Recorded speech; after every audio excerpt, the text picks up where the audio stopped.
Fala aí, meu povo lindo da internet! Seja bem-vindo ao podcast Sem Filtro!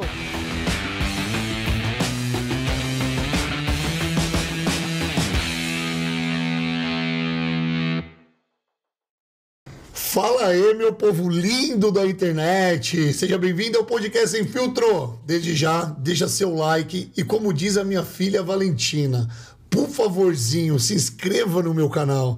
Cara, a Valentina fala assim, sabia, velho? E eu pego, falo por favorzinho também, que é pra você se inscrever. Porque 50% das pessoas que assistem o nosso podcast não são inscritos. Que mania boba que vocês têm, cara. Se inscreva aí, meu irmão, porque aqui você sabe, o conteúdo é de primeira.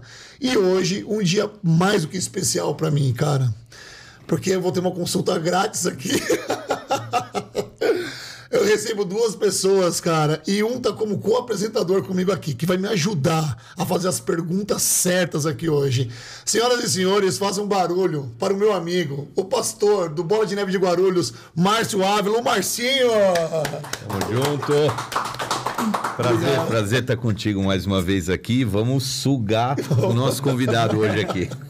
Já tô cheio de perguntas aqui, cara. Bora. Bom, eu dei um spoiler pra você que acompanha o Instagram, então você já sabe, se você segue o podcast Sem Filtro no Instagram, você já sabe de quem eu tô falando, né? Que honra receber esse cara. Um médico, um homem cristão, um homem de família, um homem do bem, cara, que eu tenho uma experiência com esse cara, o dia que ele pregou lá no Bola de Neve, e eu vou falar isso no decorrer da nossa entrevista. Faz barulho aí, pra quem, Marcinho?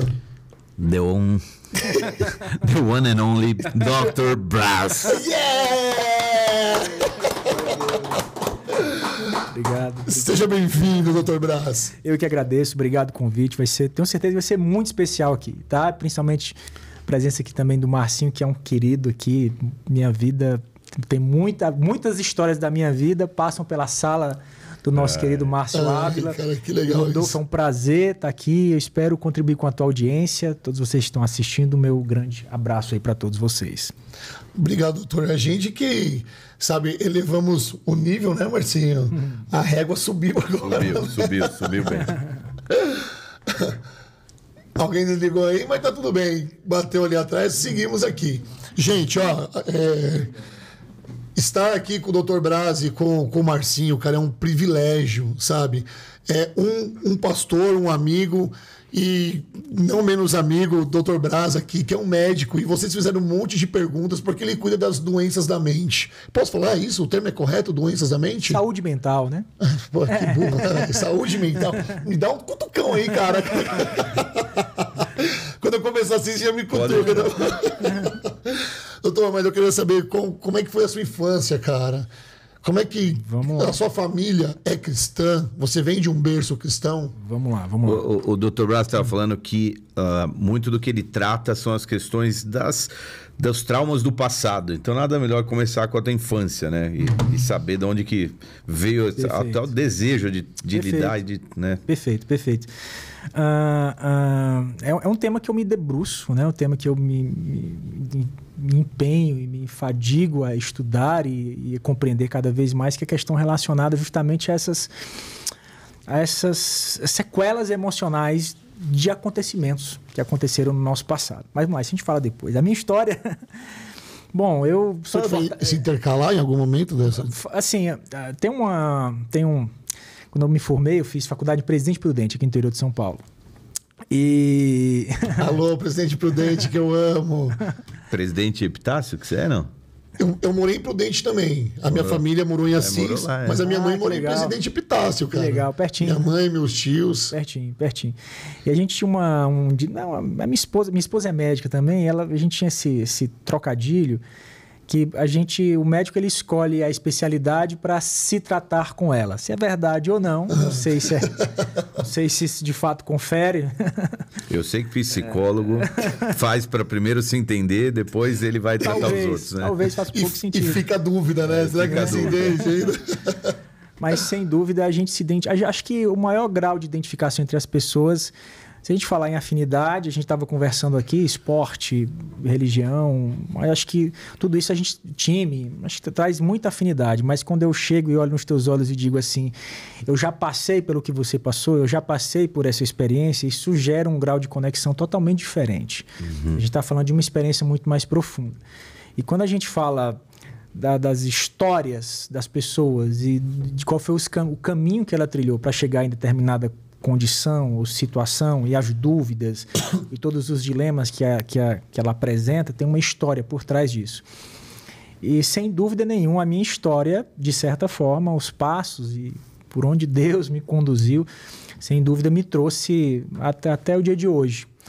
A minha história começa igual a de muitos brasileiros, muitos cearenses, né? Até brinco, digo, a Seara é grande, mas são poucos cearenses. Essa é velha. Mas eu vim de uma família... a família por parte de pai, basicamente são todos católicos. A família por parte de mãe, na época, tem essa expressão que a gente usa aqui, né? Desviado, né? Que a gente fala aqui. Eram pessoas que estavam afastadas ou frias, espiritualmente falando, num contexto, né? Dentro desse contexto religioso. Os meus avós maternos tiveram uma primeira experiência com missionários batistas há muitos anos atrás, americanos que chegaram lá no interior do Ceará, não falavam nem, né, português, segundo me contaram as histórias. Então, assim, eu sempre teve muito presente essa questão da fé, da espiritualidade. Depois isso se tornou mais presente até mesmo por conta dos dilemas familiares que eu vivi na minha infância, a própria questão do divórcio dos meus pais teve um peso de relevância. E aí, mais adiante, com 15 anos, eu tive uma experiência realmente muito forte com Deus, onde realmente ali a minha vida virou, assim, mudou totalmente, né? Foi uma experiência realmente muito pessoal, foi algo realmente muito profundo, né? Que me marcou para sempre. E com o passar do tempo, claro, tem aquela fase da juventude, quem nasce, quem basicamente vem de uma experiência de um contexto familiar cristão, né, Marcinho? A gente tem um período de rebeldia, tem as aprontadas, tem todas as questões. Tem a ver também com a questão, sei lá, dos estímulos, dos impulsos, dos hormônios bombando, que todo mundo passa por isso, né? É um fator? Vamos lá. Um saco de hormônio ambulante. Na juventude? Com 15 anos, provavelmente a sua experiência. Claro. Com 15 anos, a testosterona Olha, assim, quando a gente fala de questões biológicas, a gente precisa falar também do estímulo. Eu acho que o estímulo ele é muito importante. Quando a gente fala dos hormônios, a gente precisa também considerar que a gente vive numa sociedade que, de certa forma, nos estimula 24 horas, em muitos aspectos. E essa questão, quando a gente fala de hormônios, a gente está falando, vamos lá, de questões relacionadas a um conteúdo sexual, por assim dizer, ou toda essa questão ligada a relacionamentos, penso, né? E, de certa forma, existe toda uma cultura do estímulo, tá? E pelo menos essa questão dos hormônios, eles vão trabalhar amplificando essa experiência do estímulo. Então, como que essas crianças se desenvolvem, como esses jovens se desenvolvem e o contexto na qual eles se desenvolvem e o ambiente familiar na qual eles se desenvolvem vão sim ter todo um impacto na hora que esses jovens vão fazer as decisões dele. E aqui é a minha história no seu caso particular nesse sentido, por conta de dilemas familiares e traumas vivenciados e uma série de questões específicas, é claro que a gente acaba também sofrendo o impacto dessas experiências, tá? E no futuro, pessoas que vivenciam os impactos dessas experiências, claro, padrões comportamentais, sintomas específicos, principalmente modelos de relacionamento, que muitas vezes vão ser modelos de relacionamento disfuncional. Referências, se diz. Não, a própria forma de como a pessoa vai experimentar a vida, o seu senso de si, como ela se relaciona com as pessoas, o que ela sente diante das situações, a sua autoestima, a sua noção de identidade. São aspectos importantes que se manifestam como resultado, muitas vezes, da leitura que essa pessoa carrega de si ao longo da sua própria história, né? Da sua experiência pessoal. Perfeito, entendi. No seu caso, com 15 anos...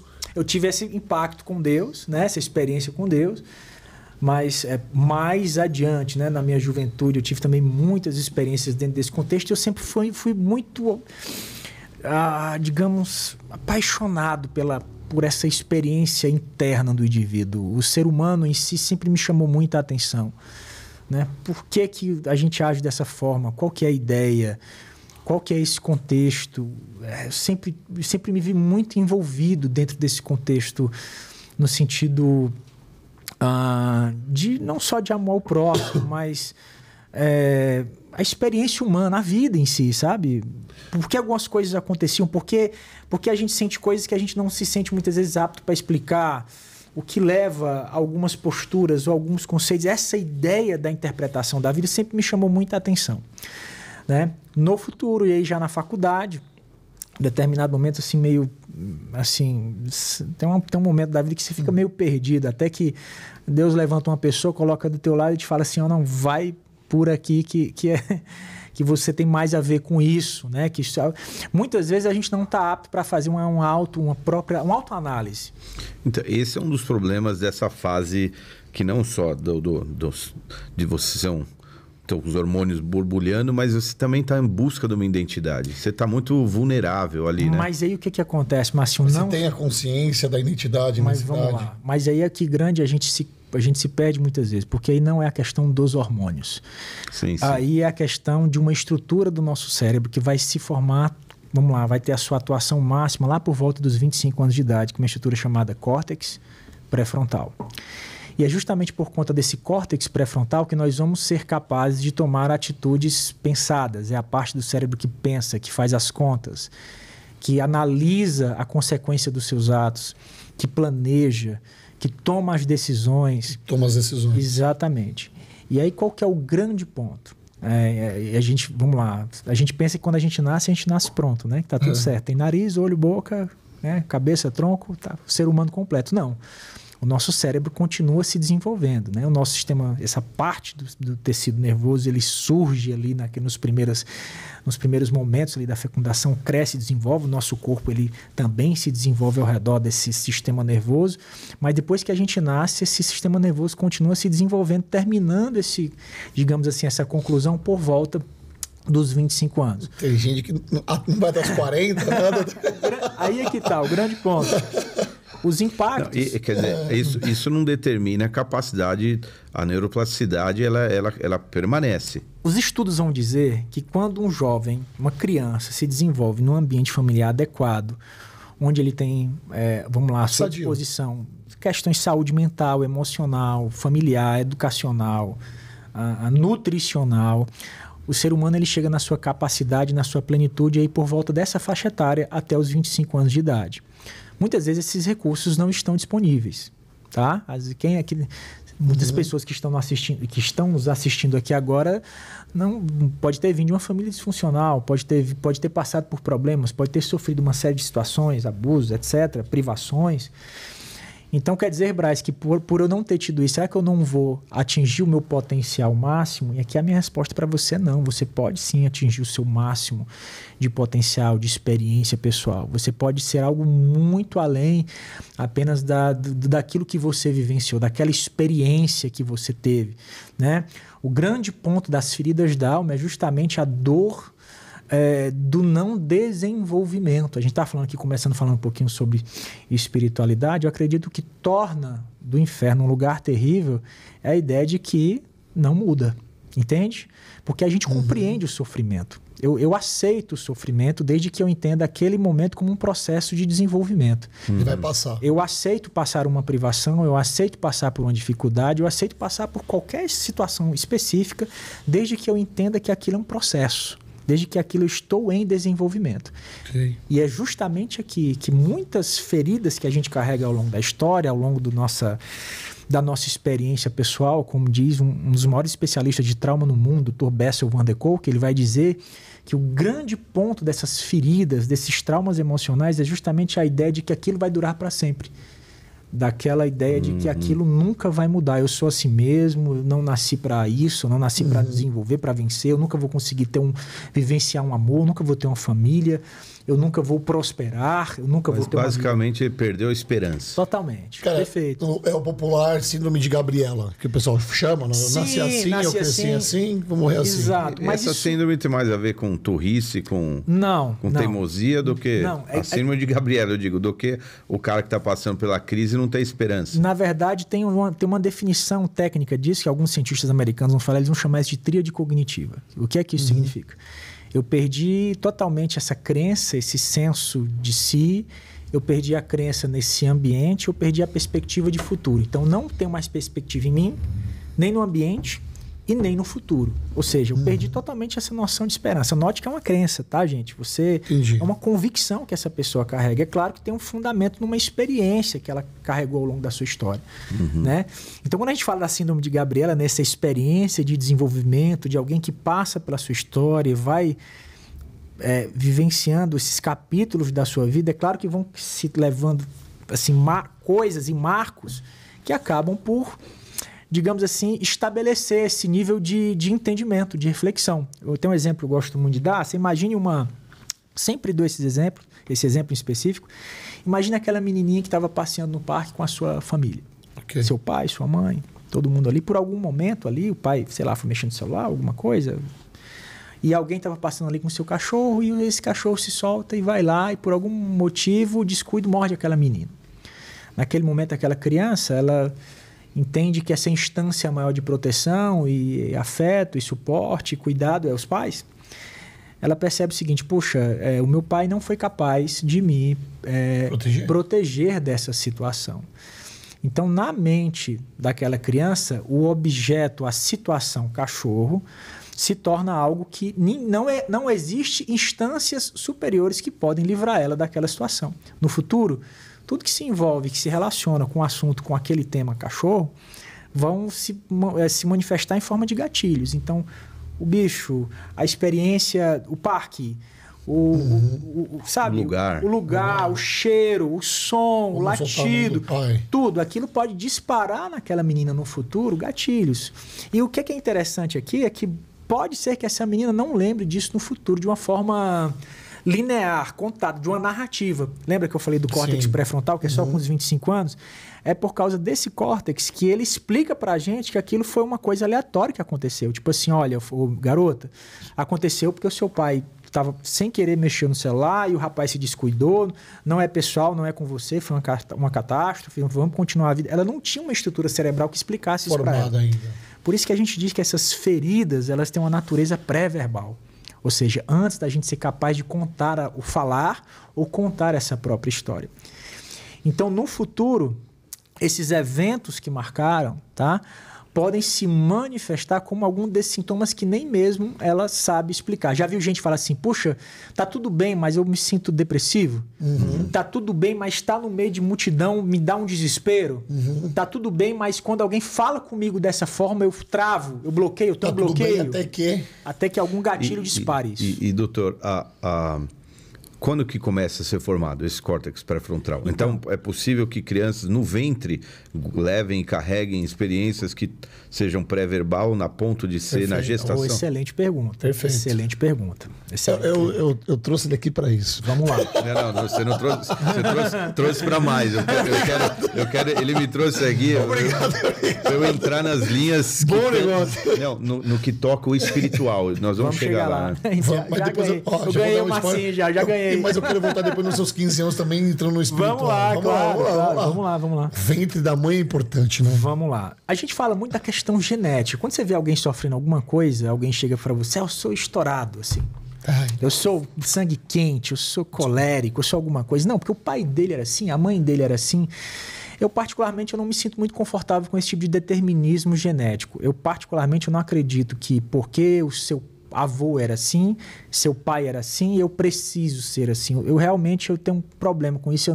É claro que existe uma herdabilidade genética, é claro que existe um fator cultural, é claro que existe uma série de fatores que tentam, que de alguma forma se relacionam com esse padrão de sintoma de comportamento que a gente apresenta. Mas respondendo aqui o Marcinho, quando a gente pensa nessa experiência intraútero, vamos chamar assim, que de repente tem algum tipo de impacto positivo, é claro que a gente sabe dos impactos emocionais de uma gestação saudável, sem dúvida nenhuma. Mas quando a gente pensa nessa herança que a gente traz da nossa própria história, do nosso ambiente familiar, de onde a gente veio, das nossas origens, quando a gente fala nisso, eu acredito que a melhor resposta, assim, a melhor... Como explicar isso de uma forma mais prática? Tem uma médica americana, a doutora Rachel Yehuda, não sei se é assim que fala esse sobrenome dela, mas ela é uma médica que trabalha no Hospital Monte Sinai de Nova York, que foi um dos principais serviços que atuaram justamente nos sobreviventes do 11 de setembro, nos Estados Unidos. E ela fala algo muito interessante. Ela é o quê? Psiquiatra? Ela é psiquiatra. E ela fala algo muito interessante. Ela fez uma pesquisa e onde ela observou que 30%, né, das pessoas, dos filhos daqueles que sobreviveram ao atentado do 11 de setembro, tá? 30% dos filhos dos sobreviventes do atentado desenvolveram o transtorno de estresse pós-traumático sem nunca ter passado por nenhuma situação, digamos, de impacto, tá? Nenhuma situação traumatizante. Perfeito. E qual que é o grande ponto aí nesse sentido? Qual que é o grande ponto que é bem interessante aqui dizer? Ela percebeu que o cortisol, ele ultrapassa, digamos assim, esse cortisol circulante, que é o hormônio do estresse. E uma vez quando você tem esse aumento de cortisol, claro, você vai ter uma hipersensibilidade. É o cortisol que dispara ali para que você possa ter uma resposta mais abrupta. Lógico, também tem outros neurotransmissores, adrenalina também, etc. Esse excesso de cortisol, ele já está influenciando no trabalho, até mesmo na questão... Ele já está, aquele padrão de cortisol já está presente nas células, na influência da formação das células, desde nesse momento do desenvolvimento. E quando a gente fala da influência do cortisol, tá, nesse momento da gestação, que é importante a gente salientar aqui, é que, por exemplo, o óvulo que deu origem a quem eu sou hoje, já existia na minha mãe quando ela era um feto de 4 meses na barriga da minha avó. Olha que interessante. Que loucura. Então, ou seja, você já esteve na barriga da tua avó. De certa forma, a semente que me deu origem, né? A semente, é o óvulo que me deu origem, morou, aspas, né? Dentro da barriga da minha avó, quando a minha mãe era um feto de 4 meses, quando a minha avó estava grávida de 4 meses. Então, todo o estresse, toda a experiência traumática, tudo aquilo que gerou estresse na minha avó, toda a sua descarga de cortisol, toda a forma de reagir a esse contexto, a essa autoimagem em relação à sua capacidade de lidar com todos esses dilemas e a forma como o corpo dela respondia bioquimicamente. Claro, esteve, segundo os estudos dessa doutora Rachel Yehuda, doutora respeitadíssima nos Estados Unidos, teve um impacto profundo nessa forma de responder a esses agentes estressores.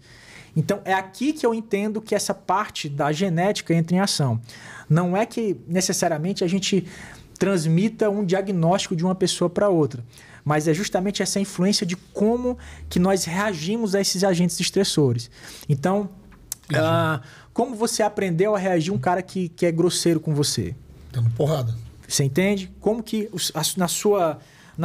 dentro do seu conceito, da sua origem, no contexto cultural, no seu contexto familiar, como que você observava esses fenômenos de relacionamento?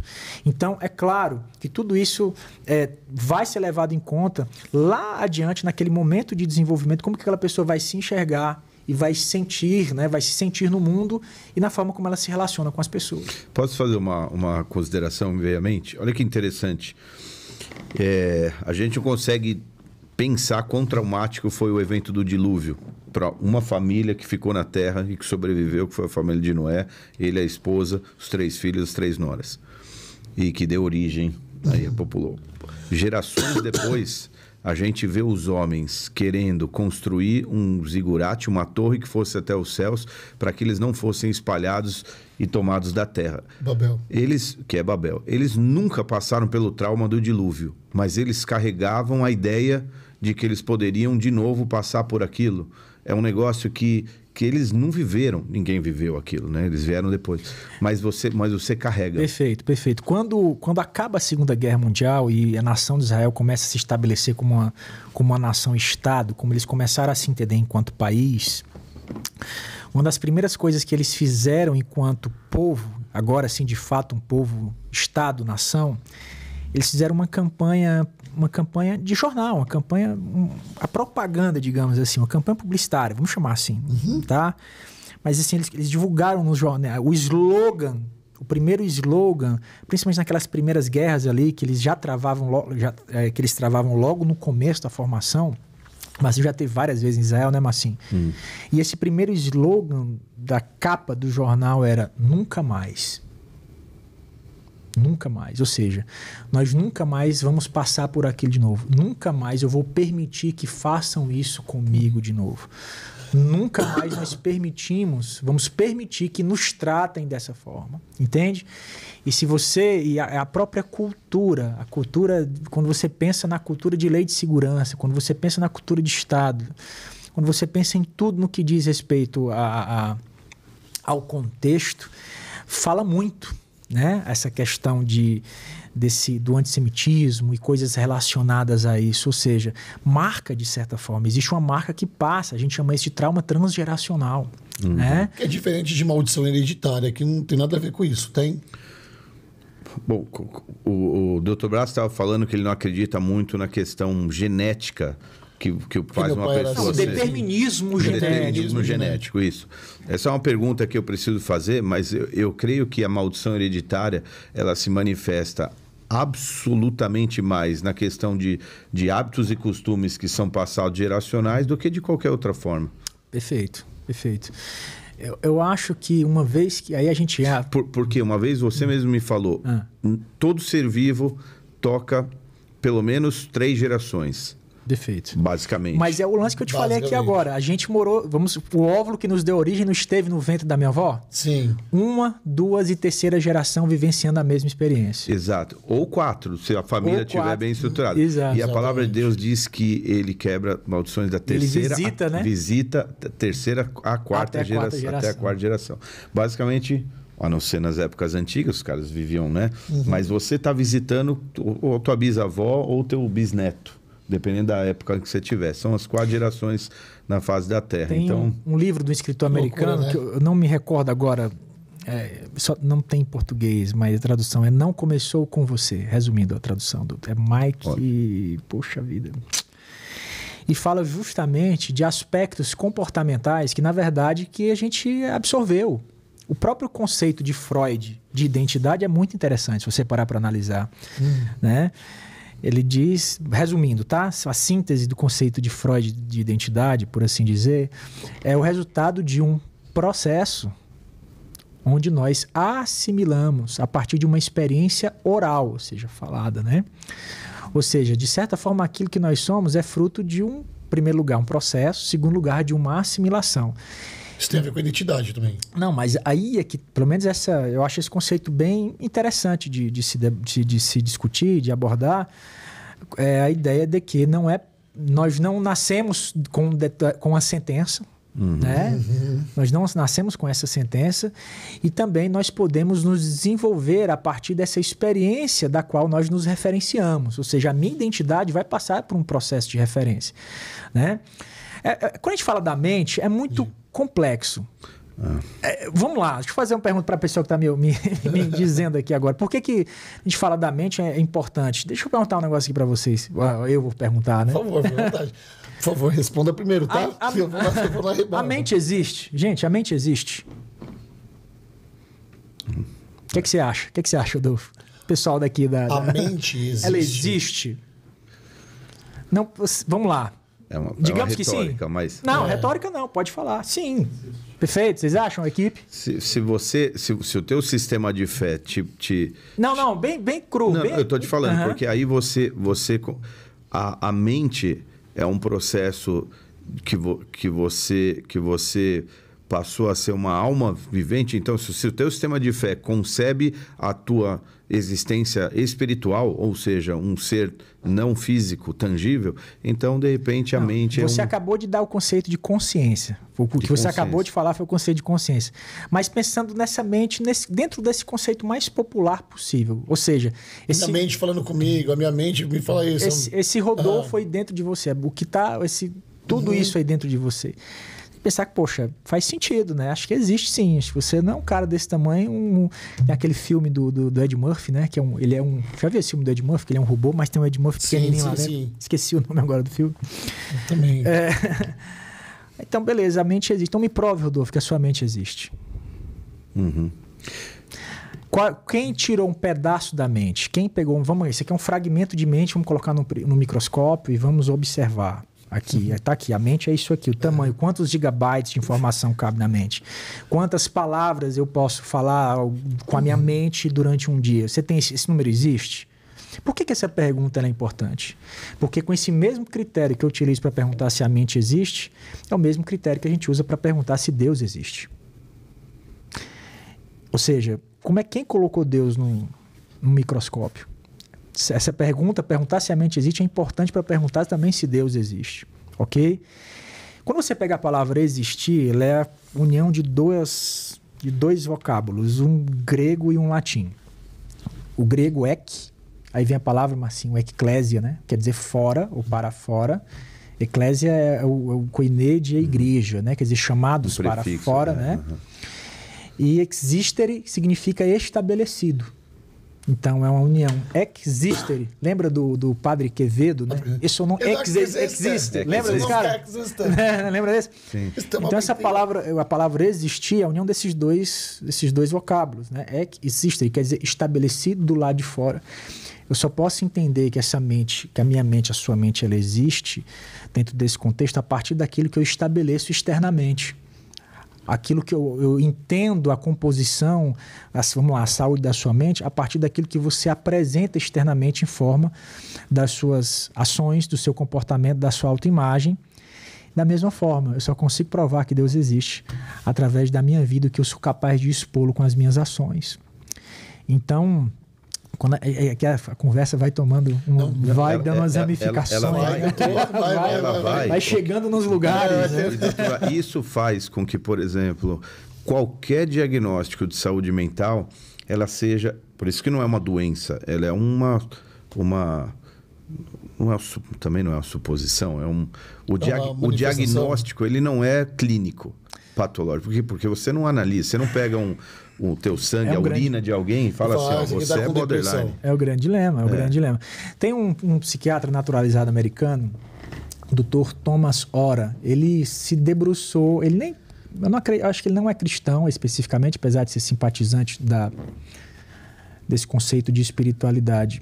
Ele, na verdade, ele se debruçou a entender essa parte imaterial da existência. Ele até cria um conceito chamado metapsiquiatria, mas enfim. E ele vai falar algo muito relevante, muito interessante, tá? São as palavras dele aqui agora.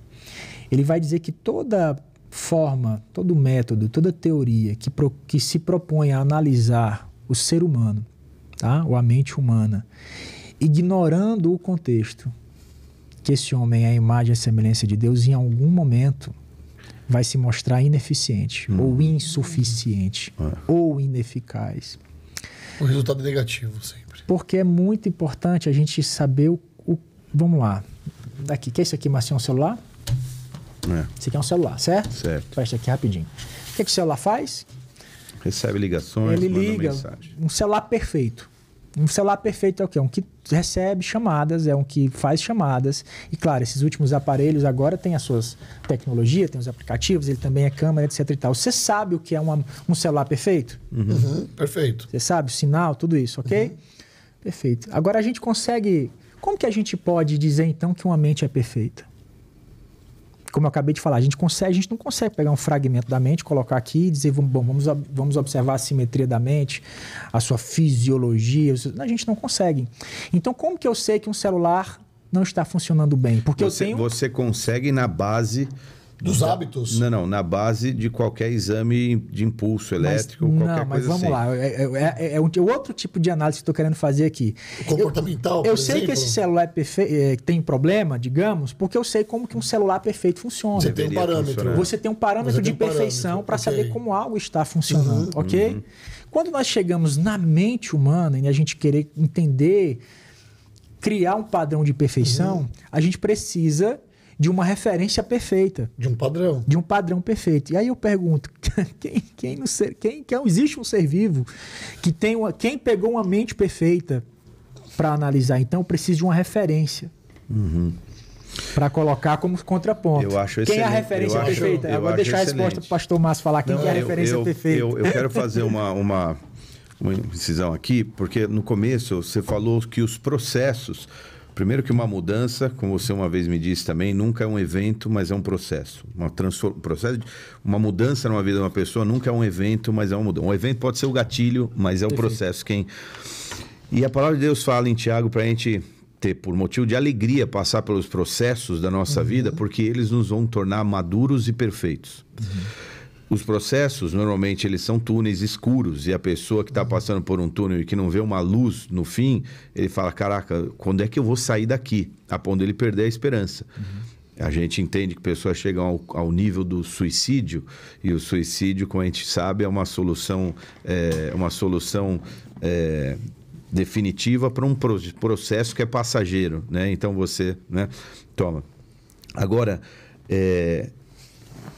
eu não sei se foi Benjamin Franklin que falou essa frase, mas alguma coisa muito parecida com isso, porque tem alguns autores na internet, mas ela fala assim: o propósito de vida de uma pessoa é encontrar um significado tão forte que vale a pena ela passar por dores por conta dele. O processo é transformador, né? Não necessariamente. Eu vou repetir a frase. O propósito máximo de uma vida... Qual é o propósito? Evoluir? A gente está nessa estrada infinita desse raciocínio que a gente está fazendo. Mas o propósito da vida seria você encontrar um motivo tão forte de viver que ele faça valer a pena qualquer processo doloroso que você passe na vida. Se essa é a questão, e a pessoa tem... Então, por exemplo, dá um exemplo idiota aqui.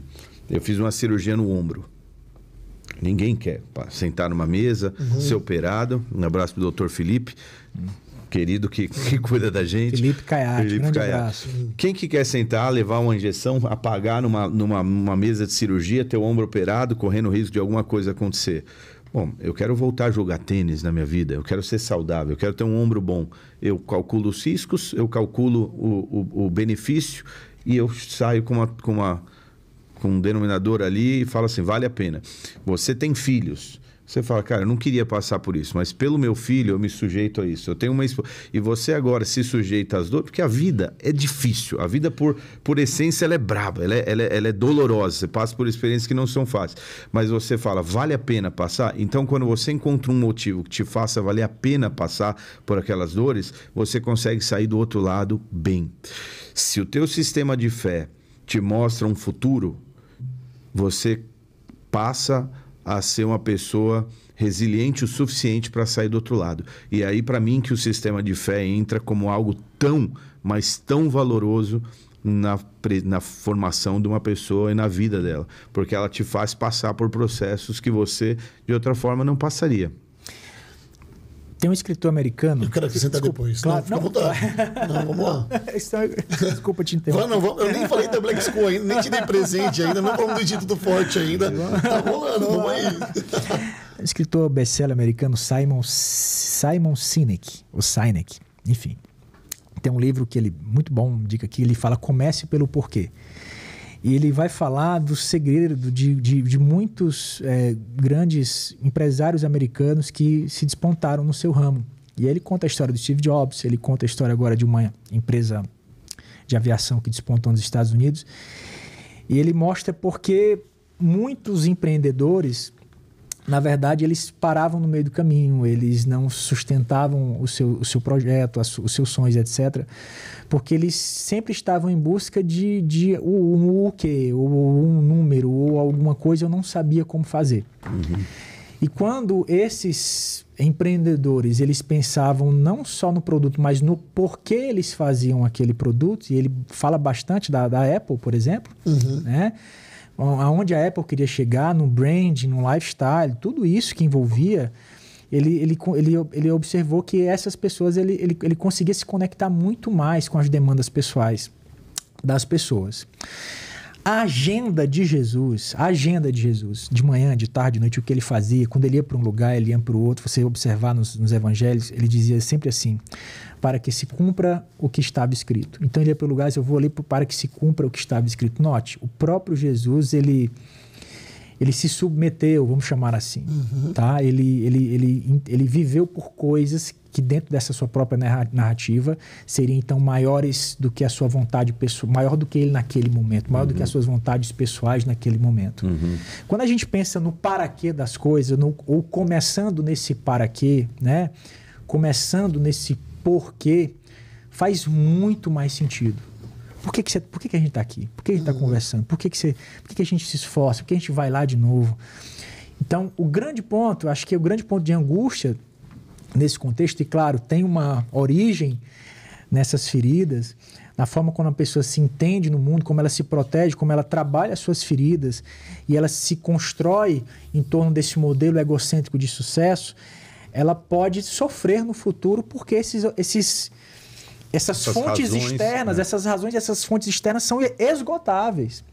E quando a gente vive por propósitos que são maiores do que nós mesmos, quando a gente entende esse amor poderoso e perfeito que compreende as mais diferentes nuances da nossa mente, a gente acaba encontrando uma fonte inesgotável de propósito, de significado, de resiliência, de motivo para seguir adiante. Desculpa. Pode. Quer falar? Fica à vontade. Eu ia fazer um link no começo, porque a Bíblia ela é genial e ela ensina a criança no caminho que deve andar. E nesse processo de formação desse sistema, como que você chamou? Córtex pré-frontal. Do córtex pré-frontal. A primeira infância é um período importante para a formação do que uma pessoa vai ser o resto da vida dela. Fala um pouquinho sobre esse momento, porque se essa criança é ensinada baseado num conjunto de valores, é possível que ela se torne essa pessoa que consiga passar pelas dificuldades, pelos processos. Guarda essa pergunta, porque eu tô com 5 perguntas aqui que eu não consegui falar ainda e eu tô com muita dúvida. Ele veio com o lado espiritual e é muito legal. Só que eu tenho perguntas aqui do cidadão comum também, sacou com a parada? Vamos lá. O Marcinho deu um exemplo de você ir no médico e para jogar tênis ele tem que sarar o ombro. Então ele vê um propósito pelo qual ele está indo no médico, ok? Uma pessoa que está com depressão, por exemplo, ela está tão angustiada que ela não vê o propósito na frente, ela não consegue enxergar o depois disso. Perfeito. Ok? Estou falando de depressão porque eu tive já e eu conheço muita gente que tem, então esse lance de você ir no médico e você falar, cara, eu quero ir porque eu quero jogar tênis, então eu vou passar por esse processo. Ele já viu um norte, ele sabe onde ele quer chegar. E as pessoas que estão... Eu posso falar escuridão, talvez? Eu não sei se esse é o termo certo. Mas que elas não enxergam o propósito. Só sentem a dor. Por exemplo, o Marcinho com a dor no ombro. Perfeito. Você conseguiu entender? Claro. Ok. Claro. Vamos lá. Boa pergunta. Obrigado pela pergunta. Obrigado. Posso ir embora? Vamos lá. É porque, assim, o pessoal que está me ouvindo aqui agora, a audiência, quando a gente fala em questões emocionais, e é um campo muito vasto, né? Que bom que hoje isso é um tema que está vindo muito para a pauta, né? Está vindo muito para a mesa. Quando a gente fala em questões emocionais, é muito importante dizer que encontrar soluções mentais para questões emocionais é muito difícil, é praticamente impossível. Você diz racional? Tipo assim, imagina... Encontrar uma solução racional para um problema emocional. Exato, uma solução mental, racional para aquilo. Tipo assim, você chega e fala para uma pessoa que está há meses dentro de um quarto, sem querer tomar banho, sem querer sair de casa, sem querer olhar para a vida novamente. Você falou, fulano, não tem por que você ficar assim, não tem porquê. Há uma busca pelo elemento racional, né? Não tem motivo, vamos lá e tal, mas dentro dele, ali do indivíduo, é a questão da tríade cognitiva que eu falei no começo. Ele perdeu completamente as perspectivas pessoais, ambientais e de futuro. A nossa psique, como diz um psicanalista brilhante americano, Don Cauchy, ele vai dizer que é uma experiência semicorpórea. A nossa alma é semicorpórea. O que quer dizer semicorpórea? Tem um componente imaterial, né? Aí aqui justamente esse nosso eu imaterial e mental e psíquico, por assim dizer. E também a influência biológica e corporal, os impulsos.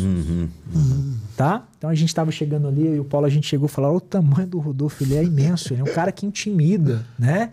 Então você fala meio até, você fica meio assim, porque eu sou cearense desenrolado, a gente conversa. Mas se é um camarada mais tímido, ele fica ali inibido, ele fala mais fino, as cordas vocais elas diminuem. Existe uma resposta fisiológica e endócrina diante de ameaças. Você entende? Como que um cara pequenininho responde a uma ameaça do Rodolfo? Na maneira mais vitimista possível. Ele vai apelar para todas as instâncias e dizer: por favor, não me bata, né? O que eu quero dizer com experiência? A psique é semicorpórea. O corpo, ele também recebe, ele também influencia emocionalmente. Quando uma pessoa está muito nervosa, Rodolfo, acabou de ser assaltada, chegou alguma coisa, recebeu uma grande notícia, o que é que você fala? Calma, respira. Quando você respira pausadamente, respirações mais longas, existe um exercício correto, no final da expiração, o diafragma vai agir de forma a regular esse mecanismo fisiológico, diminuindo a frequência cardíaca. Quando a frequência cardíaca diminui, essa frequência cardíaca diminuída, o corpo vai dar ao cérebro um sinal de segurança, ocasionando uma sensação de leveza, de calma e de tranquilidade. Então esse é um dos exemplos. O que eu quero dizer é que o nosso corpo também comunica ao nosso cérebro, também comunica ao nosso emocional essa sensação de bem-estar. E isso é um grande dilema, porque muitas vezes a gente acredita que só ouvindo ou só falando nós somos capazes de resolver grandes dilemas emocionais. Então, o que é que eu digo para uma pessoa que justamente está numa condição como essa, depressiva, ou perdeu totalmente a esperança, de repente pensando em desistir de tudo? Ainda que a sua mente ela não colabore de uma forma lógica ou racional, ainda que falte perspectiva, uma vez que você vai colocar o seu corpo em ação, começar a fazer ações, de certa forma, ainda que emocionalmente não sejam compatíveis, tá? A resposta emocional vai se manifestar como uma consequência. Então, a gente orienta muito no consultório. A atividade física, uma boa alimentação, o próprio sol, o sono, dormir de forma adequada, conversar, escutar uma boa música, né? Escutar ali um louvor, colocar ali algo que te inspire, que te anime, que eleve o teu coração. Lá em Tiago, acho que na epístola de Tiago vai dizer assim: quem está triste, ore. Quem está feliz, cante louvores, né? Assim, tá doente. Toda experiência emocional é um chamado para ação. Gente, toda experiência emocional, seja ela positiva ou negativa, eu preciso fazer alguma coisa. Quando você fica triste, aquele acúmulo daquela energia, o acúmulo daquela experiência, e você não fazer nada em direção àquilo, é um hábito emocional muito ruim. Então, se eu estou triste, eu preciso fazer alguma coisa. Eu ligo para alguém, eu preciso me sentir melhor, eu preciso fazer alguma coisa. Esses dias eu postei um vídeo como se sentir melhor instantaneamente. Falei 3 coisas. Uma delas, lava a mão, lava o rosto, escova os dentes. No meio do dia, você vai sentir uma certa sensação de refrescância, vai renovar seu dia. Carregue um outro par de meia na sua mochila. Eu preciso lavar a louça. Eu aprendi isso com um capitão do exército, um amigo meu. E terceiro, ligue para um amigão seu da sua infância para bater papo, porque você acaba para dar risada, porque você acaba tirando foco especificamente do problema em si. Então, o que eu quero dizer com experiência? A psique ela é semi-corpórea, porque ela é uma experiência imaterial, mas também a gente tem essa experiência neurofisiológica junto com isso. Perfeito. E aqui é bastante coisa. Mas é uma coisa interessante. Eu falei isso outro dia. Eu acabo ouvindo, porque está muito na moda, aquele Dr. Jordan Peterson, ele fala muitas coisas. E no livro dele, ele tem um livro que chama 12 Regras para a Vida, ele discorre algumas das regras. Uma delas, ela fala assim... Ele fala assim, comece teu dia arrumando tua cama. Ele fala isso. Porque quem tá nessa bad da depressão, da lagosta. Quem tá na bad da depressão não consegue vislumbrar o todo, né? Mas como é que você come um bife desse tamanho? Cara, você pica em um monte de pedacinho e come o primeiro pedaço, depois o segundo. E então pega aquele teu enorme problema, reparte ele em partes. Começa arrumando tua cama. isso já vai te dar a sensação de que você fez alguma coisa para você partir para a próxima e partir para a próxima, alguma coisa assim. Pelo menos você não consegue resolver todos os seus problemas, mas um pouquinho você começa, é um processo. Ele fala alguma coisa assim, não fala, Brás? Fala. Sabe quando eu curei a depressão? Me envolvendo em projetos voluntários. Excelente. Muito bom. Falei, cara, eu preciso fazer alguma coisa. Aí ia lá no parque, tinha um projeto de escola da família, eu ia lá na escola da família, mas você tá falando, não tô, mas eu quero fazer alguma coisa aí, vai lá dar uma aula de dança, dar aula de futebol pros meninos. Quando eu vi, eu já não tava mais. Eu falei, passou, vamos. E é isso, a igreja, né? Enquanto com Jesus me ajudou muito. Uhum. Eu posso voltar aqui posso voltar num assunto? Claro. Você falou que com 15 anos você estava passando por um trauma muito forte na sua vida e você teve um encontro com Deus ali, né? Sim. Com 15 anos, qual era a dor que você sentia? Tem uma expressão, vamos lá, um termo científico que a gente chama de alexitimia. O que é isso? Quando você não é capaz de explicar por que você sente tal coisa, né? Não sei se eu falei isso aqui, né? Qual que é o nome? Alexitimia. Alexitimia. O pessoal vai ter problema para colocar a legenda quando aí. Quando você não consegue explicar por que você está sentindo aquilo. Eu confesso que com 15 anos eu achava tudo muito normal, né? Então todos aqueles dilemas, todas aquelas questões, eu não entendia como aquilo sendo disfuncional. Eu achava que a vida era exatamente aquilo. Mas o grande ponto, quando a gente pensa nesse nosso trauma ou nas nossas emoções dentro de uma perspectiva negativa, não é exatamente aquilo que a gente sente em contínuo, mas é justamente aquilo que você sente enquanto reação. Ok? A ausência, a negligência, a experiência do abandono, da invalidação dessa identidade. Então, essa autoestima, né?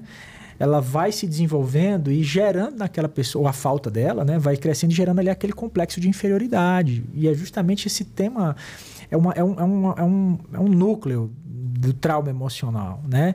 A gente fala, complexo de inferioridade, na verdade, é um termo que a gente, assim, academicamente está um pouco em desuso, mas quando a gente fala hoje nesse núcleo central que compõe essa ferida da alma, por assim dizer, de uma forma mais aplicada, é justamente o sentimento de vergonha. Eu não estou falando da timidez específica, mas é um tipo de vergonha existencial. Quando a gente fala de vergonha existencial, você está dizendo assim, é uma forma de pensar da seguinte forma: eu sou algo errado. Entende? Eu sou algo errado. É parecido com a culpa. Na culpa você fala, eu fiz algo errado. Na vergonha você diz, eu sou algo errado. Explica isso. Não sei te explicar. Interessante isso aí. Muito interessante. Não sei te explicar. Parece que eu não sinto parte. A pessoa está lá casada há 20 anos, não sente que faz parte da família. Está lá no trabalho há 10 anos, não sente que faz parte daquele projeto. O camarada está na igreja desde o começo, não sente que faz parte daquilo. Ministério. O que acontece? Qual que é esse grande dilema que envolve essa baixa autoestima, esse complexo de inferioridade ou esse sentimento de inadequação? Aqui que é muito interessante falar. Nosso cérebro é dividido em dois, Rodolfo. A gente tem um lado hemisfério esquerdo e um hemisfério direito. Esse direito ele é emocional. Ou seja, por exemplo, o cara olha para você imediatamente. Não precisa dizer que você é um cara perigoso nem nada. Ele vai ter medo. Tá? Infelizmente. Depois que ele te conhece, ele vai dizer, não, o Rodolfo é uma benção, ele é legal e tal. Então o cérebro esquerdo explica pro direito que você não é uma ameaça. Mas o que eu quero dizer é o seguinte. Ok. A gente tem um cérebro, o hemisfério direito, que é emocional. Ele sonha, ele é sensitivo, ele tem toda aquela experiência sensorial.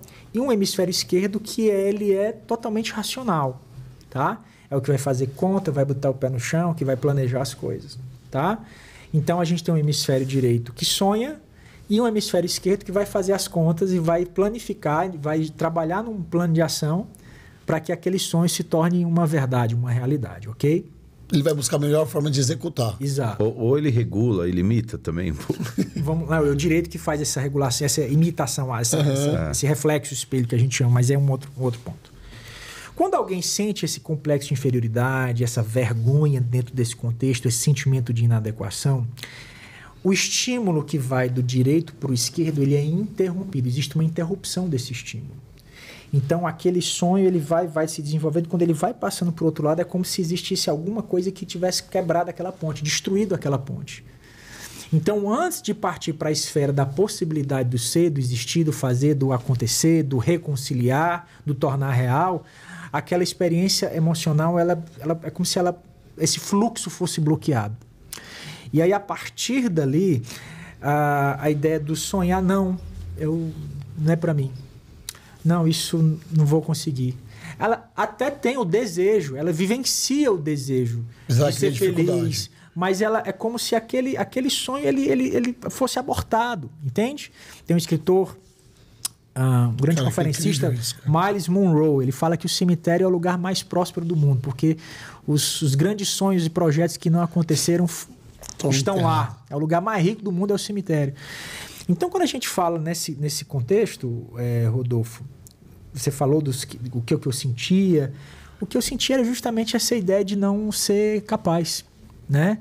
Na minha infância, essa questão de impossibilidade. Eu lembro que quando terminou a minha escola, eu estava totalmente perdido, não sabia o que queria fazer da minha vida.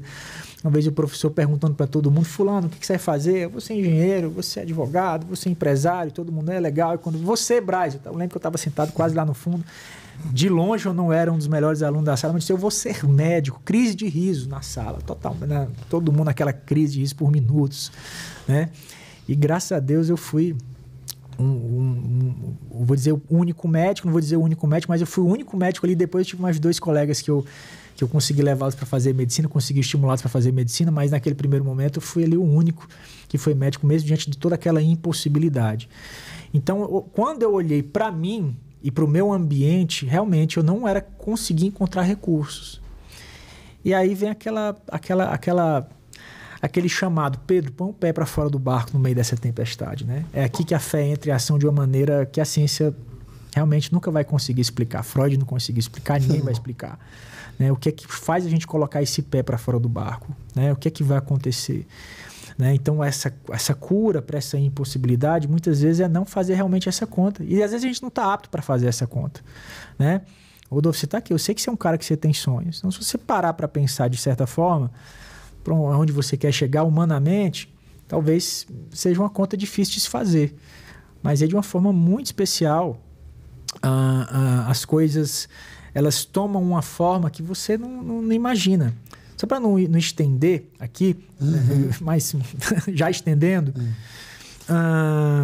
assim, graças a Deus eu tenho tido a oportunidade de ir em muitos lugares para falar muito acerca desse tema, né? E eu lembro, alguns anos atrás, que a Francis, a esposa do Marcinho, entrou em contato comigo e ela disse assim: Braz... Quem que foi? A Francis. Um beijo. Um beijão para a pastora Francis. Ela falou: Braz, cara, você precisa fazer um tema sobre trauma, uma live sobre trauma emocional. Eu sempre gostei do tema, mas ele nunca me... Já sempre gostei, estudei, mas ele nunca tinha feito assim, nunca tinha me saltado aos olhos de uma forma muito específica. Eu falei: ok, vou dar uma olhada, né? Vou dar uma lida. Faz tempo que eu não me debruçava sobre o assunto. Eu trabalhava com saúde mental ali no aspecto generalista, atendia de tudo. Continuo atendendo todas essas demandas, mas não de uma forma especializada, assim, focada em uma única abordagem. E quando eu comecei a rever todos aqueles assuntos, é como se, sabe assim, aquela... Pá, fez sentido naquele momento. Sabe coisa que você estudou a vida toda, mas em determinado momento aquilo faz sentido de uma forma diferente. Igual a pregação, né? Você escuta 3 vezes, na quarta que você escuta, você fala: agora... Caramba, onde eu li isso aqui a minha vida toda, isso aqui nunca entendi. Agora eu entendi que isso é assim, não é assim? E beijo, Francis. Então, é justamente isso que me apaixona muito nas pessoas, a história delas, o que não é um, sabe, o processo que essas pessoas vivenciaram. Eu acho isso muito fantástico. O Dr. Braz, em que época de uma vida, talvez da infância, a pessoa começa a ter essa necessidade de... Verdade. Eu falei e acabei não respondendo. Acho que aquela primeira pergunta lá do córtex. Do impacto, né, da criança, você tinha perguntado também. O córtex da formação. Você falou que ensina a criança no caminho que deve andar, e esse impacto, essa importância. Deixa eu emendar nessa uma outra pergunta. Seja, por que a gente entende que as pessoas entram em processos depressivos quando elas estão com problemas que elas veem como insolúveis e etc.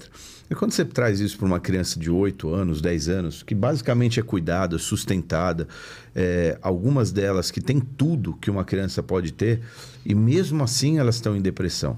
Elas vivem um processo depressivo. Vamos lá. Vou responder essa e aquela primeira lá, na mesma oportunidade. Anota aí, você que está nos assistindo em casa, hein? Caderninho na mão e caneta. Vamos lá. Até a gente tem a experiência ali da primeira infância, né? Que a criança vai ter. Assim, esse senso moral, assim, alguns autores eles se dividem, mas é como se esse senso moral viesse ali a partir dos 6 anos de idade, quando a criança começa a ter uma noção mais apurada daquilo que é certo ou errado. 6 anos. 6 a 7 anos, esse período da primeira infância. Alguns autores vão pontuar de forma diferente, mas é mais ou menos por aí. Nesse primeiro momento, a presença familiar é de fundamental importância. Em específico, a figura paterna, a figura masculina. Porque essa figura do pai, ela tem uma importante função que é, primeiro, promover segurança, ok? Então, todo o mecanismo, toda a fisiologia de bem-estar emocional consiste no meu senso de segurança.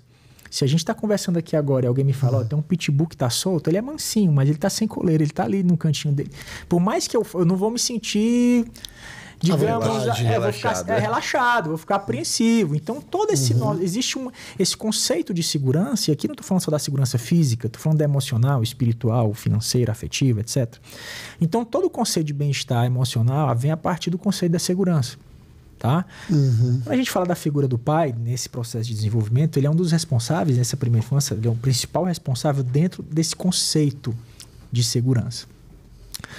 Uma outra coisa que o pai, a figura paterna, né, masculina também é muito importante, é justamente ajuda a controlar os impulsos de agressividade dessa criança dentro desse primeiro conceito, dentro dessa primeira abordagem.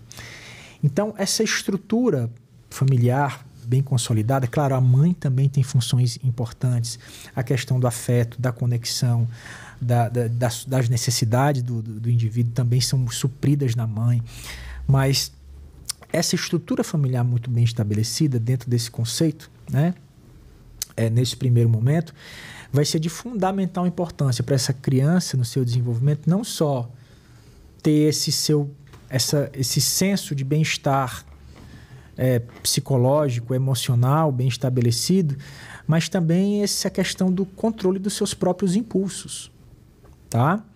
Note, a questão da segurança junto a esse controle dessas descargas de raiva... Limites. Traduz. Perfeito. E aqui a gente entende uma importante ferramenta dentro desse conceito, que é a frustração. A frustração faz parte da nossa educação. Ele não pode pôr o dedinho na tomada, não pode almoçar chocolate e refrigerante. Isso aqui não vai te fazer bem. Então, a experiência da frustração é muito importante para que a criança possa se desenvolver de uma maneira mais saudável. E aqui, muitas vezes, é normal, principalmente pais que carregam que trazem para dentro desse ambiente familiar suas feridas, suas angústias ou suas experiências negativas, uma experiência afetiva desproporcional, seja de uma forma extremamente fria e afastada, ou seja através de um afeto meloso. Ofertado de uma forma que não vai acabar sendo saudável para aquela criança. De qualquer forma, vai ser gerado nela ali um sentimento de rejeição. Ainda seja a rejeição pelo sentimento de não ter vivenciado um afeto pleno, foi uma experiência mais afastada e fria, ou seja, por um excesso de afeto ausente dessas limitações, dessa educação, desses limites. Porque no futuro, essa criança, quando ela for para a rua, para a vida adulta... Ela não vai saber lidar com isso. Ela não vai encontrar lá fora esse mesmo grau de acolhimento. Não só isso, de vida sem limite que ela tinha dentro da sua própria casa. Quando ela começar a lidar com as regras e com a imparcialidade cruel da selva de pedra, das metrópoles, ela vai dizer, não, eu sou uma pessoa que não sou amada nesse mundo, porque ela não encontra lá fora o afeto que ela recebia. Então, em algum momento, ela também vai sentir essa rejeição. Então, essa experiência positiva do núcleo familiar, ela é muito importante para esse desenvolvimento. Lembra que eu falei que a gente se desenvolve, se a gente tiver um bom ambiente, a gente se desenvolve nesse nosso potencial máximo, né, até por volta dos 25 anos de idade. Então, essa regulação ela é muito importante. Essa experiência de regulação é muito importante. E é claro, quando a gente está falando de família, a gente não pode deixar de falar de princípios, de valores, de questões específicas. Essa hierarquia de valor ela é muito importante para nos situar enquanto indivíduos e nos regularmos também emocionalmente.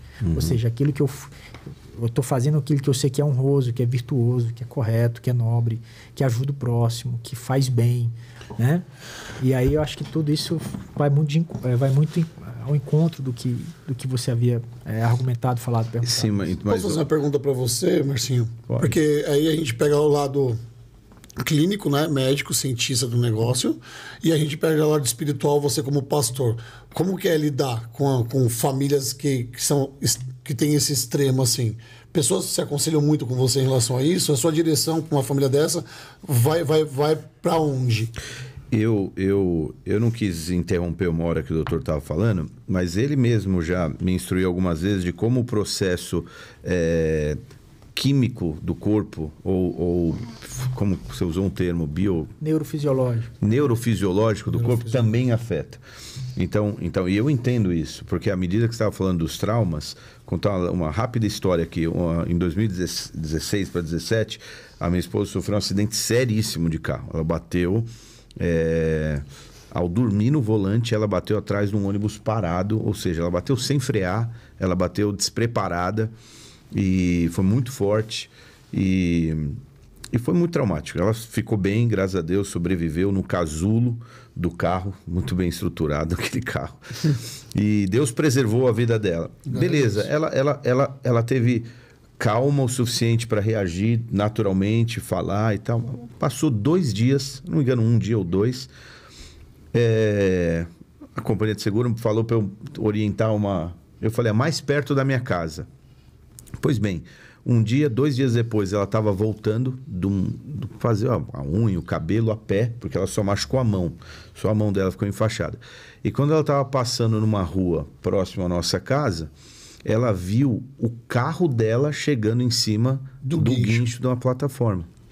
Quando ela olhou para o carro dela, 2 dias depois, e o comentário do cara da oficina que estava recebendo o carro, ela...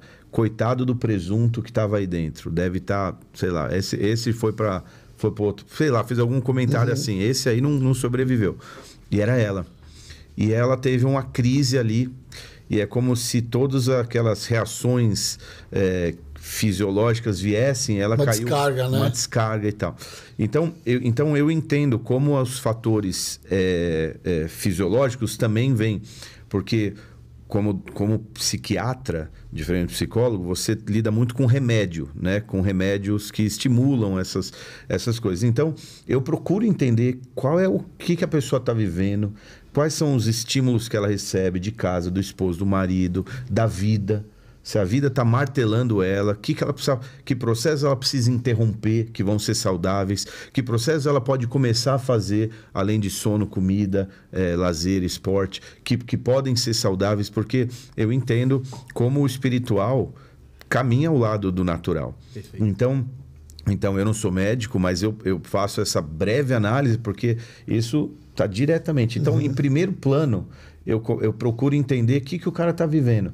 E, em segundo, quais gatilhos ele viveu na vida dele que desencadearam aquele processo.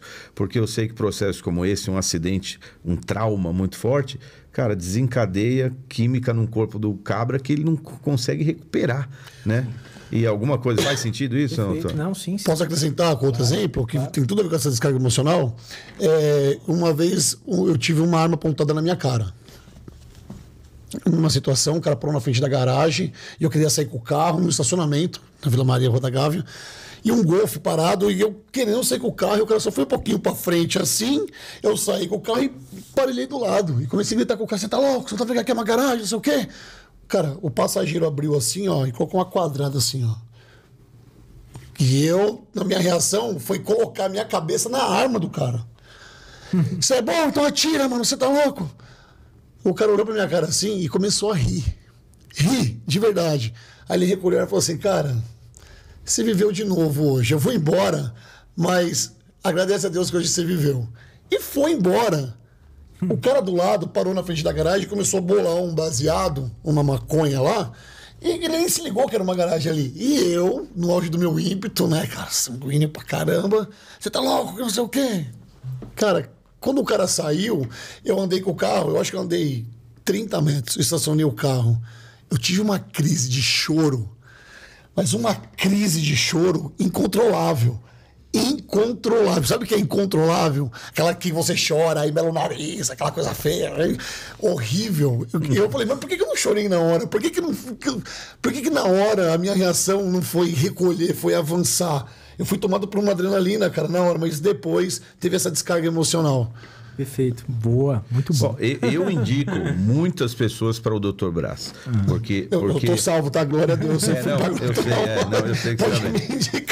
Não, você, há uns anos atrás... Sim, né?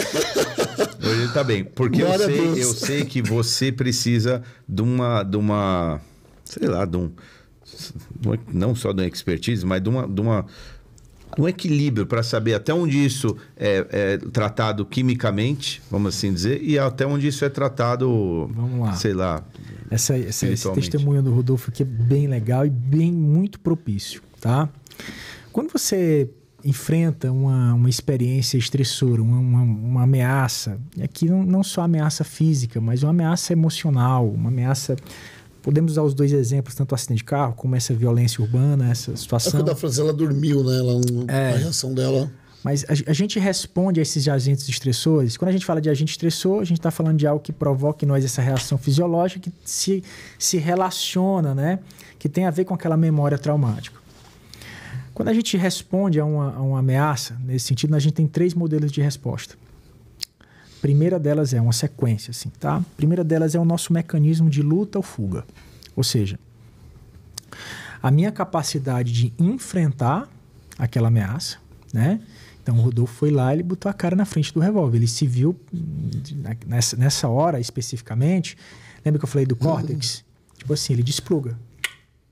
Tá lá, ele vai lá... O meu foi conectado há pouco tempo. O que aconteceu? Ele despluga. Ele vai lá, aquele cabinho que tá conectando o outro, ele despluga. Ele sai. Naquele momento ele... Ficou desplugado uns 35 anos. Então, se ele fosse pensar racionalmente naquela experiência, ele jamais teria feito isso. Tá? Já viu aquela experiência? Fulano de tal colou as placas. Eu tenho amigos policiais, ele fala assim, sim, nossa, na hora de um tiroteio... O cara colou a placa. Colou a placa, né? Eu já vou chegar nessa parte de colar a placa. A primeira experiência é justamente essa de luta ou fuga. Ou seja, eu me sinto apto para enfrentar aquela situação ou me sinto apto para me evadir daquela situação. Quando eu falo aqui sentir-me apto a fazer isso, eu estou falando aqui daquela minha construção pessoal, juntando todas essas informações que a gente passou aqui hoje. A questão familiar, tudo, desenvolvimento, contexto, a herança, a cultura, tudo, tá? Eu acho que eu consigo responder aquilo ou não.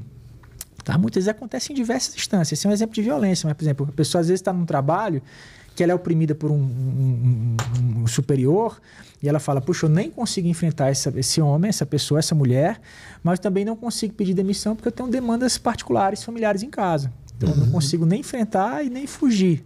Tá? Ou seja, quando a gente entendeu que esse primeiro passo colapsou, no caso aqui o Rodolfo não entendeu, não colapsou, não entendeu, ele lutou, né? A gente vai para um segundo estágio de resposta a esses eventos. Isso tem a ver com a adrenalina, esse primeiro momento? Tudo isso. Adrenalina e cortisol, tá? Mas mesmo que você tenha um acúmulo dessas substâncias, se você não tem esse senso, essa identidade de noção de capacidade, tá? Por exemplo, se o camarada não luta ou não foge, toda aquela tempestade bioquímica vai ficar armazenada no seu corpo. Indiferente se você teve coragem, se você acha que você consegue ou não. Perfeito. Aquela tensão depois, se não for dada uma vazão àquela tensão, vai se transformar em doenças psicossomáticas. Perfeito. Entende? Cara, perfeito. Então, fibromialgia, dores de cabeça, desconforto gastrointestinal, beleza. uma série de coisas. Tá? E Fibromialgia é um diagnóstico Conturbado. Conturbado. É complexo. Complexo. Não falo. Mas você deve nessa tríade aqui. E aí tem um segundo... Beleza, colapsou aqui, a gente percebeu que não se sentia capaz de lutar ou de fugir, guardou. Então a segunda etapa a gente vai chamar de conexão. Ok, eu não consigo, eu preciso então me aliar, me unir a alguém que consiga fazer isso comigo. É o que os filhotes fazem com seus pais, os animais, o que um bebê faz com a sua mãe, uma criança faz com seus pais. Ou seja, é uma busca dessa fonte de segurança, de afeto e de recurso. Então, essa segunda resposta a esse agente agressor é a conexão. Bom, eu não dou conta, mas eu vou me unir a alguém que ou possa dar conta por mim ou que possa simplificar essa ação de dar conta daquilo. Essa é a segunda. Ok, eu não tenho essa pessoa que me ajude, eu não tenho essa pessoa que me auxilie. Então, a gente chega para um terceiro e último estágio, que seria o bloqueio. É que os americanos chamam de freeze response. O que é o freeze response? É quando você tem esse bloqueio. Tá? Lembra do Chaves? Ele não tinha um piripaque do Chaves. Um piripaque, ele parava, travava, alguém tinha que vir jogar água. Você vai ver histórias de pessoas que na frente de plateia a pessoa travava, ou então ela não consegue falar, a voz embarga, ou então a pessoa trata, simplesmente ela não consegue dar uma resposta, ela ficou parada, não conseguiu, né? Então a gente vai chamar isso de bloqueio. Né? Aí entra muito bem aquela expressão lá que eu te falei lá, que é o colar as placas, né? Então, essa é uma resposta onde é o último estágio da resposta ao mecanismo, a esse agressor, a essa experiência agressora. Nesse momento aqui, a gente tem uma alta descarga de endorfina para promover um certo relaxamento muscular. O sangue circulante sai dessa circulação periférica, por isso que a gente sua frio. A fulano de tal suou frio. Por quê? Porque o sangue está saindo da circulação periférica e se acumulando nos órgãos-alvo. Justamente para esperar o impacto, esperar a porrada, esperar a agressão, esperar o acidente, né? E naquele momento, esse sangue se acumula nos órgãos-alvo, você tem um relaxamento muscular por completo, seu corpo, Fiquei com as pernas bambas, já viu? Fiquei com tanto medo que eu fiquei com as pernas bambas. Tremedeira. Tremor. Tem gente que faz xixi nas calças, né? Urina, né? Fica com aquele suor frio. É justamente uma resposta específica. O corpo fica mais leve, ele fica mais flácido, mais relaxado. Relaxa tanto que tem pessoa que não só faz xixi, faz também... Número 2, né? Então, existem respostas abruptas em relação a essa pessoa. Simplesmente bloqueia, ela trava. Né? Ela simplesmente não consegue, assim. É muito comum você ver isso em criança, às vezes quando leva uma queda, quando sofre algum tipo de agressão mais específica, a criança começa a suar frio, aquele olhar no horizonte, a pupila, os olhos fixos, aquele suor frio, e aí depois aquela criança vai voltando. Naquele momento ali, o pai vai causando esse mecanismo de autorregulação. O grande ponto a frequência cardíaca tem uma ação muito importante. Quando você passa por um estresse emocional, foi bom você ter chorado. Vou te explicar por que foi bom você ter chorado. Quando você passa por uma notícia como essa, muito abrupta, muito grave, uma situação como essa, e o seu coração dispara, se não houver um mecanismo fisiológico que volte àquela frequência cardíaca naquele momento, é como se o seu cérebro marcasse aquele número como sendo a frequência cardíaca do perigo. Entende? Então, todas as vezes que o seu coração subir, a sua frequência cardíaca subir, vai ser como se fosse um sinal de ameaça. E qual que é esse mecanismo fisiológico do choro? Quando você chora. Quando a gente chora, o nosso cérebro ele para de focar no problema e passa a focar no ato mecânico de chorar. E quando o seu cérebro começa a trabalhar no ato mecânico de chorar, ele tira esse foco do risco, do problema especificamente, e é como se você, entre aspas, desviasse a sua atenção. E isso ajuda nesse mecanismo neurofisiológico. Ele se engana? Desculpa? Ele se engana? O corpo se... Não, auto-boicota? Não. Que bom que a gente chora. Que bom, é uma excelente ferramenta. É uma excelente ferramenta de, vamos lá chamar assim, de consolo. É claro que depois... Todas as ferramentas que nós temos de autorregulação e de autocontrole nesse sentido podem depois ser, vamos chamar assim, deturpada por essa nossa percepção egocêntrica, o que a Bíblia vai chamar de coração enganoso. Mas aí é tema... Vou pegar carona no que você falou, doutor. Quando a gente não coloca pra fora, né? Porque teve situações diferentes. Que eu me converti, né, cara? E aí as coisas começaram a ter um outro sentido na vida pra mim. Perfeito. Né? A chegada de Jesus na minha vida é um evento histórico. E a gente vai tendo reações diferentes. E eu engoli as coisas. Eu não vou falar que foi difícil, porque ainda é. É um processo complicado. Imagina eu viver... Eu fiz 40 anos agora, né? Obrigado. Você viver 36 anos com aquele negócio que a mãe ensina. Se você trouxer desaforo para casa, você vai apanhar.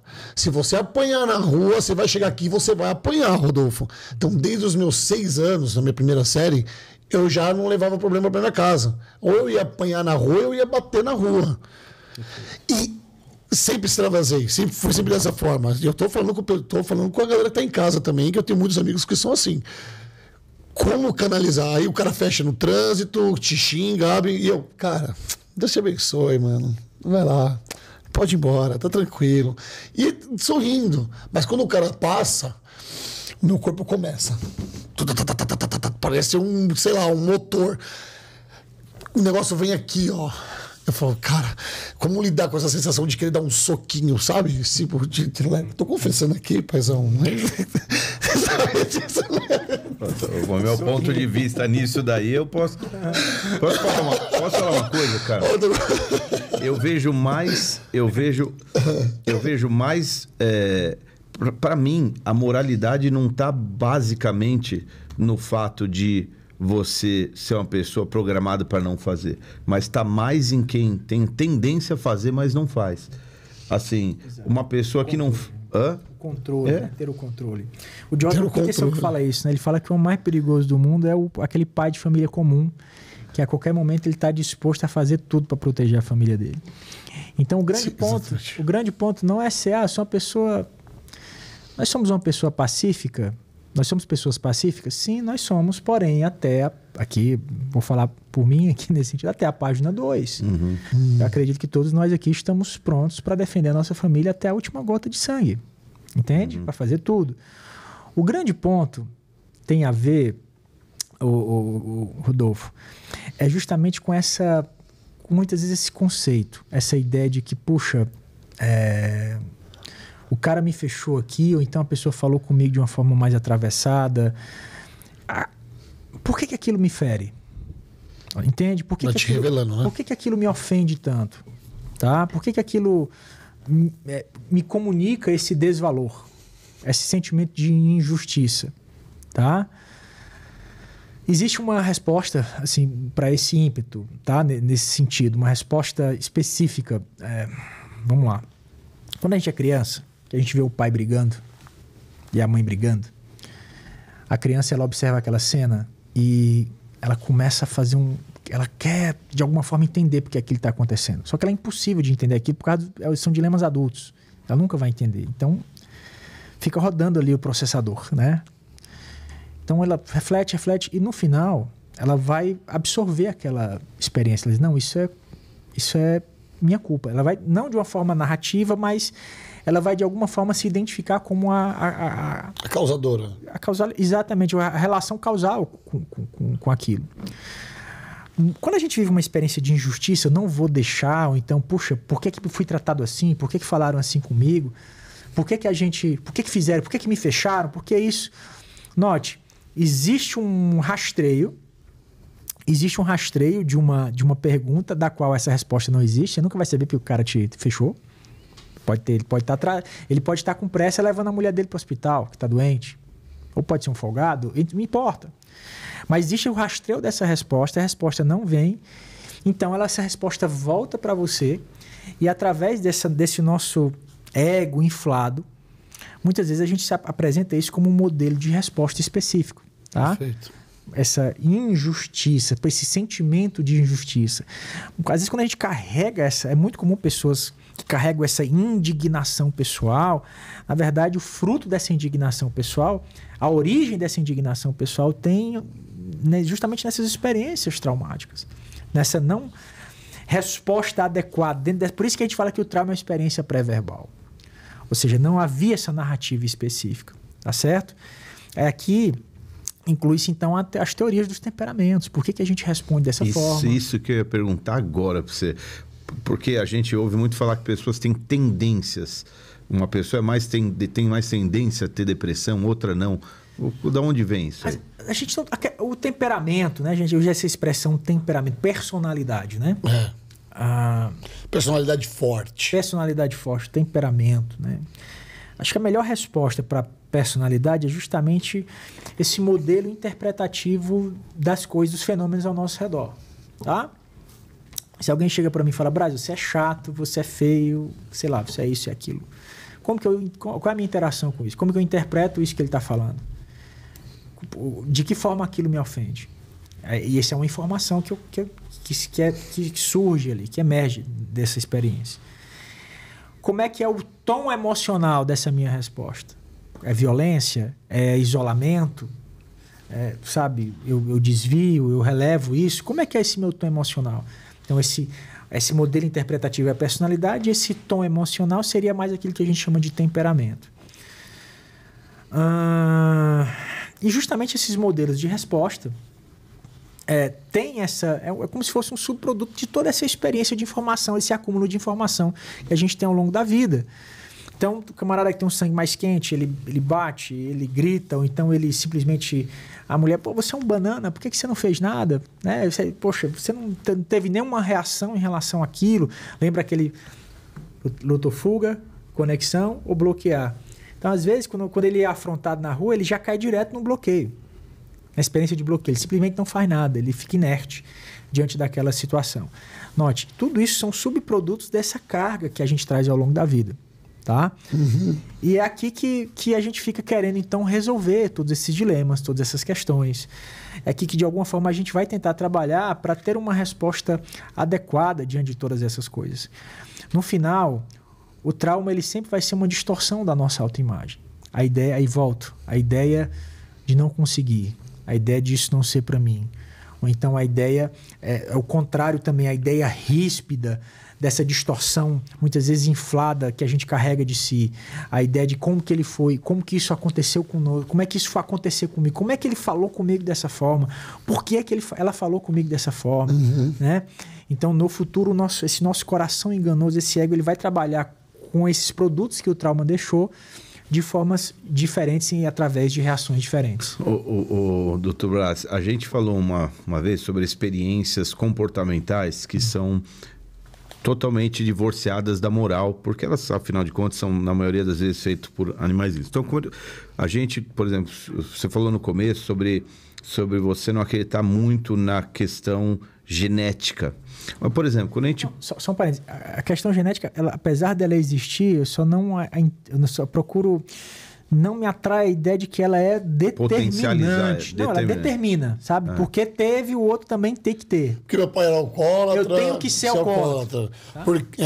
Entendi. Até mesmo porque essa informação genética depende de fatores nutricionais e ambientais. Então, precisa de um ambiente para que aquela informação genética se perpetue.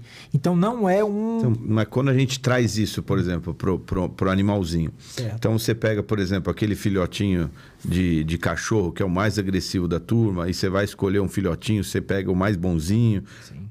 Porque ele já está manifestando ali um bebezinho a natureza dele. Então, por exemplo, eles falam que se você quiser um pitbull raivoso e violento, você pega o filhote mais agressivo e depois você cruza com uma fêmea que é agressiva, assim como você tem esse descaminho para a mesma raça, só que ela é mais dócil. Perfeito. No entanto, você tem cachorros, por exemplo, que são parecidos, de portes diferentes, onde o menorzinho é mais agressivo e a natureza dele é diferente. Então, você pega, por exemplo, um pitbull menor agressivo, a natureza dele é morder, destruir. Mas você pega um golden, a natureza dele é... brincar. É te trazer a bola de volta e não destruir aquela bolinha que você jogou.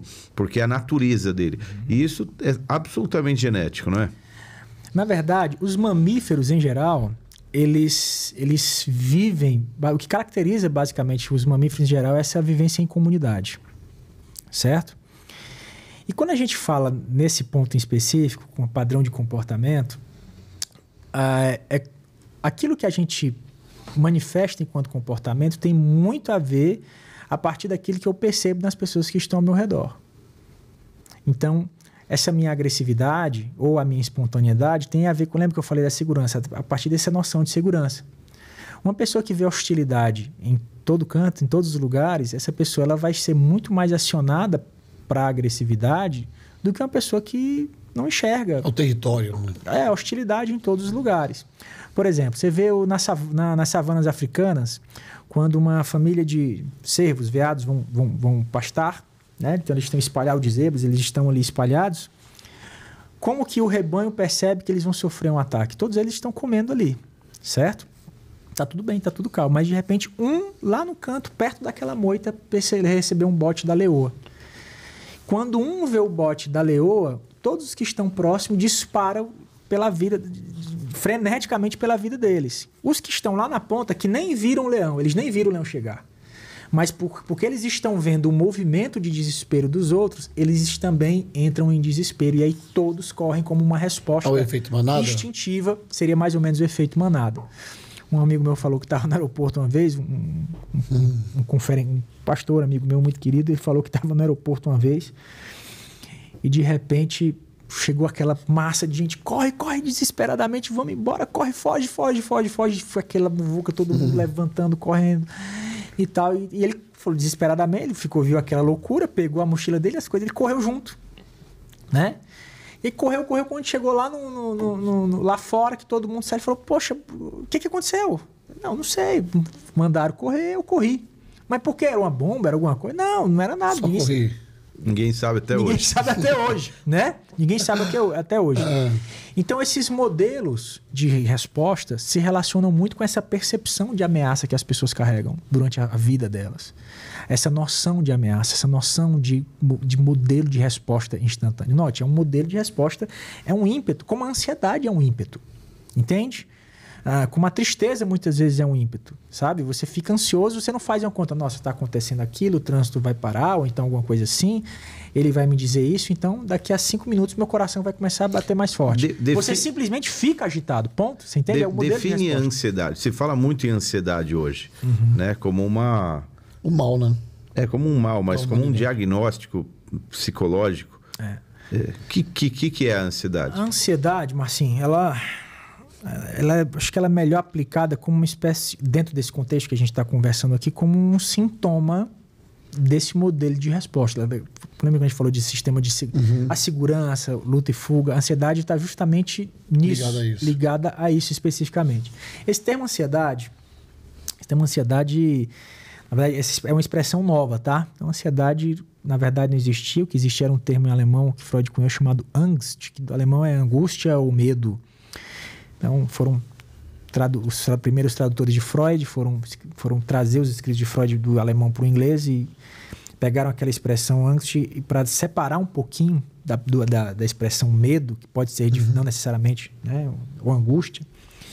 Eles colocaram lá, não sei se a pronúncia é essa, mas assim, me ajuda, anxiety, né? A expressão em inglês para ansiedade. E justamente para falar desse medo existencial, dessa angústia existencial, ok? Esse medo, a preocupação, né? Esse medo dessa provável situação em específico. Quando a gente fala de ansiedade, a gente está falando justamente dessa esfera, dessa experiência, desse medo existencial. E se não acontecer? E se não der certo? Né? É uma resposta a essa busca por segurança. Então, a pessoa, por exemplo, que é mais negativa também, que é mais positiva, por exemplo, e que olha para o futuro com mais uma perspectiva positiva, feliz, alegre, esperançosa, ela tem menos tendência a viver esse desdobramento químico, físico. O grande ponto da ansiedade é que ela precisa de o alívio vem a partir dessa sensação de segurança, e para essa sensação de segurança você precisa se sentir de certa forma no controle das coisas. Entende? Se você está dirigindo com um camarada que dirige super mal, ultrapassa o limite de velocidade, você está com medo de morrer, que você fala para ele, não, poxa, deixa eu dirigir no seu lugar, você está bêbado, você está agitado. Então, você quer ter o controle daquilo. É um instinto. É justamente essa questão do controle. Eu preciso que as coisas deem certo. Eu preciso me sentir seguro. Eu preciso que aquilo aconteça. Só que, de uma certa forma, existe um viés positivo de você tentar trabalhar para que algo funcione dentro de um contexto saudável. e acho que é por aí que você pontua, mas existe também um viés negativo, né? Que é justamente o da pessoa sentir ali aquela necessidade de que as coisas precisam sair daquela forma, tá? Então esse é um espectro, isso pode se manifestar de diversas maneiras dentro desse contexto da ansiedade. Então tem gente que tem ansiedade só de sair de casa já fica ansioso, vai conversar com alguém fica ansioso. Uma reunião. Na verdade, eu gosto de pensar que essas experiências emocionais elas foram projetadas com um propósito específico e com uma razão específica, né? A ansiedade, eu penso que o propósito saudável e original da ansiedade é justamente nos deixar no estado de alerta e vigilância para uma possível ameaça em que eu precise me defender ou defender pessoas importantes para mim. Então, se a gente pensar no propósito da ansiedade de uma forma saudável, ela é melhor descrita como um modelo de vigilância. A experiência do vigiar. Ok? Quando a gente fala na depressão, por exemplo, a gente vincula com a tristeza. A tristeza também tem o seu papel de importância na experiência emocional humana. Imagine se eu fizesse tudo de errado na minha vida e não tivesse nenhum sentimento negativo com relação àquilo que eu fiz de errado. Eu infringo mal a você e não fico triste por isso. Sistema de alarme. Que existe na ansiedade, esse sistema de alarme ele é importante, né? A ansiedade saudável, vamos chamar assim, né? Seria esse sistema de alarme que é importante, né? Você nota que está atrasado, você fala, nossa, preciso correr, senão eu perco. Falar em alarme? Vou falar em alarme. Não, eu digo, a tristeza também é um sinal de alarme. Tipo, tem alguma coisa errada aí dentro de você. Tem alguma desconexão aí. Ou então é um chamado a essa... Já foi 2 horas aqui, já? A essa retratação moral, né? Foi 2 horas? Legal. Vamos encaminhar para o final, infelizmente, mas vamos lá. É isso aí. Então, essas experiências emocionais, eu gosto de pensar nelas, eu prefiro pensar nelas que elas tinham um propósito saudável para vivenciar tudo isso, né? E é justamente quando a gente inverte as coisas, a gente às vezes acaba tendo essa dificuldade maior de lidar com as nossas emoções. Caramba, velho. Posso terminar com uma pergunta? Pode, mas não é a última pergunta. Você termina, mas eu só queria que para a audiência entender, uma pessoa que passou por um processo traumático, sim, qual que seria a tua orientação para ela vencer esses traumas que tanto fazem mal para ela? Primeiro, procurar fazer uma avaliação profissional, acho que é muito importante para fazer qual é esse grau de comprometimento. Tá? Lembrando que trauma não é só aconteceu aquilo, eu tenho uma lembrança ruim. Não é isso. Muitas pessoas têm traumas que não são capazes de lembrar deles. Tá? Não é porque não lembra que não aconteceu. Ele existe. Está ali presente nessa forma de reagir de forma exacerbada a essas respostas. Né? Então, a primeira coisa é procurar uma avaliação com um profissional que tenha essa informação sobre o tema trauma emocional. Tá? Muitas vezes a gente passa, falar sobre o tema ajuda. Às vezes falar sobre o tema só promove flashbacks. E flashback é reviver isso. Então não é só a experiência de falar sobre. Então é importante que um profissional que tenha mais orientação sobre o tema possa dar essa assistência. Segunda coisa é relacionamentos saudáveis. Tá? Relacionamentos saudáveis. Se aprender a se relacionar de uma maneira saudável. Relacionamentos que possam ajudá-los a justamente pessoas que você entende que que tem capacidade de resolver aqueles dilemas que para você é muito mais complexo. Então, aquilo que você acha que não dá conta, ou não responde bem, ou se sente incapaz, ou triste, se relacione com pessoas que venceram naquela área. Entende? Então, isso é muito importante. Te dá propriedade para falar sobre o assunto. Perfeito. Né? Você vai perceber, né? É a diferença do nobre pro do pessoal. O nobre e o soberbo. O soberbo, ele acha que ele é um camarada fantástico. O nobre, você vê a virtude, mas quando você se aproxima dele, você percebe que ele é gente como você, sujeito às mesmas experiências, e que se ele venceu, se ele conseguiu, você também consegue. Então, acho que esses 2 primeiros passos é de fundamental importância e, claro, a partir daí vivenciar esse processo, não desistir. Tranquilo, aí. Que isso, que aula, né? Mas, doutor, eu falei que eu ia te perguntar ali nos bastidores, como é que foi a experiência de fazer medicina, né? Entendendo que, na sua grande maioria, as pessoas ou são agnósticos ou são ateus. E você é um crente. Perfeito. Teve um embate em algum momento na faculdade ali? Por incrível que pareça, eu sempre fui muito respeitado em relação a isso. Tô aqui tô com um colega aqui que está aqui nos bastidores aqui, que se formou na mesma universidade que eu, inclusive. Né? Tinha um neurocirurgião muito famoso lá, inclusive foi nosso professor lá. Uma vez eu queria muito saber como é que era uma neurocirurgia, aquela coisa de abrir mesmo ali a calota craniana, aquela coisa toda. Eu tinha curiosidade, eu queria muito. E tinha 2 residentes que estavam ali na frente, que eles queriam aprender, né? E era uma cirurgia muito concorrida com esse professor. E eu lembro quando eu entrei, ele olhou para mim e disse: Bola de Neve, vem cá, Bola de Neve, entra aqui, entra. E aí, dá licença, deixa ele chama Bola de Neve. Lembrando que nessa época o Brás pastoreava a igreja do Bola de Neve em Prudente. Presidente Prudente. Que legal. E aí foi uma experiência fantástica. Então, assim, graças a Deus, assim, eu tive lá na cidade de Presidente Prudente, assim, onde eu fiz faculdade, graças a Deus eu tive um excelente relacionamento com as pessoas em relação a isso. Eu acho que o grande boom nesse sentido foi justamente um momento em que eu quis muito fazer cirurgia no começo. Falei, vou ser cirurgião. Eu pensava que, não, sabe, exclusivamente assim, de repente nesse sucesso profissional, assim, na questão da remuneração, enfim.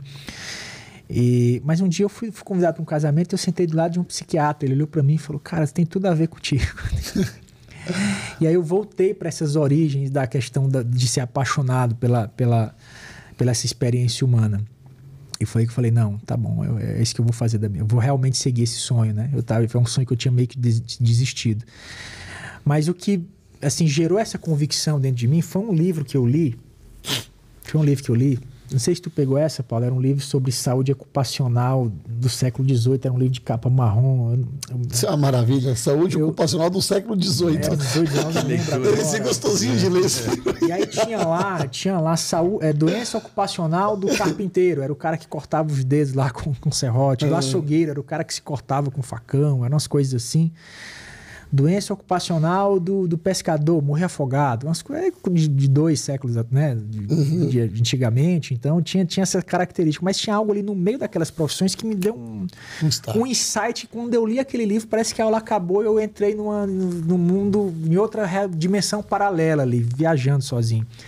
No meio de todas aquelas profissões, eu estava com o livro na mão, folheando bem rápido, porque eu estava folheando enquanto o professor dava aula e eu tinha que devolver o livro para ele levar embora. E aí tinha lá a doença ocupacional dos judeus. Eu falei, o que tinha a ver judeu com profissão ali naquele contexto? E claro, dentro esse nosso conceito cultural, né, esse nosso modelo judaico-cristão, é claro que a cultura judaica tem uma forte referência de espelho para a gente. Eu falei, nossa, qual que era então os problemas que eles tinham? E aí ele falou acerca das vestes, que no inverno as vestes, por serem envelhecidas, elas provocavam doenças, mas o que me chamou a atenção não foi isso, é que nessa época, se eu não me engano, era na Inglaterra, realmente não me recordo agora especificamente a data ou o país, eles eram oleiros. E quando eles iam fazer aqueles vasos, no processo de formar o vaso, o chumbo, naquele momento de queimar o barro, né? Aquele chumbo que ficava no interior do vaso intoxicava eles. E eu falei, é isso que eu quero fazer da minha vida. Eu quero lidar com o interior das pessoas e não me intoxicar com aquilo que sai lá de dentro. Eu quero ser saudável, eu quero cuidar de pessoas e ao mesmo tempo não adoecer. Eu quero lidar com o interior com o interior das pessoas, né? E aquilo ali virou um tema de uma mensagem, né, nesse dia. Eu lembro que eu preguei sobre isso nesse dia. Porque muitas vezes a gente está lidando com pessoas aqui que tentam realmente de alguma forma, não, eu estou triste porque eu não casei, eu estou triste porque eu não tenho dinheiro, ou por aquilo. Mas é um conceito de identidade, de sentimento, de propósito. Muitas vezes lidar com isso é muito difícil. Lidar com isso é muito complexo. E aí foi a partir daí que as coisas fizeram a ter mais sentido para mim. Aí eu já tinha certeza do que eu queria, estudei, fiz o que eu tinha que fazer, me formei. Depois eu exerci clínica geral por alguns anos também, trabalhei muito pronto-socorro, em UPAs, tive essa experiência. E aí depois, mais adiante, que eu né, tive a experiência da formação em psiquiatria. Mas foi um processo bem interessante. Lindo. Cara, eu acho que a gente tem que fazer um segundo desse aqui. É bastante coisa, hein? É muita coisa. Ó, eu quero, pra finalizar, eu preciso falar da Black School. Legal. Vou te dar um super presente. Obrigado. Agora, eu sei que a coalhada tá fazendo efeito aí, tá ficando fortão. Imagina. Mas eu vou te dar uns produtinhos aqui. Legal, E aí a gente fecha com ninguém mais, ninguém menos do que você, Marcinho, pra estar falando do Instituto Forte. Tá bom. Tá bom, Cadu? Segura aí pra mim, por favor, hein, cara. Já tá na sua tela, você que tá nos acompanhando aí, ó. Entra nesse site que tá aí, ou mire seu celular nesse QR Code, www.blackschoolsa.com.br e adquira, meu irmão. Eu vou pegar aqui. Eu vou tirando da sacola e vou falando, tá? Porque depois eu vou colocar a sacola aqui em cima. Agora, nós falamos bastante sobre esse produto aqui, né? Legal. Em off a gente tava falando sobre o Whey Protein, cara, e das propriedades desse super produto da Black School e as matérias-primas que envolvem esse produto, que são importadas. E aí o seu Black School segurança. só de prima, só coisa Só de prima. prima, cara. Aliás, um grande beijo pro Marcelo Bella, que ainda não veio aqui no nosso estúdio novo, mas já tá super convidado. Um super pré-treino. Aliás, eu não te fiz uma pergunta. Você tá treinando? Tô voltando, meu irmão. Tá igual o Marcelo. O Brás já passou por uma estação De bodybuilding? Bom, Ele perguntou aqui pra mim: você conhece o Sebastian? Eu falei, o Sebastian, o Seba? O Seba. Eu falei, é o médico que você quer me levar? Olha aí. O Dura Textão. Tem que trazer o Seba aqui. Um abraço, Seba. Olha aí, ó, vamos trazer aqui. Uma super coqueteleira. Esse pré-treino aqui, doutor, eu vou te orientar aqui, porque, né, você é médico, não sabe das coisas. Ó, pelo terceiro ano consecutivo, ganhou o prêmio lá fora nos Estados Unidos como o melhor pré-treino da categoria. Tem uma nova fórmula agora, laranja com pimenta. Você toma ele em 15 minutos, meu irmão. O negócio já começa a dar um pump, você já começa a querer correr 10 km. Eu vou abrir aqui, mas eu quero mandar depois para sua família. Obrigado. A sua esposa também. Legal.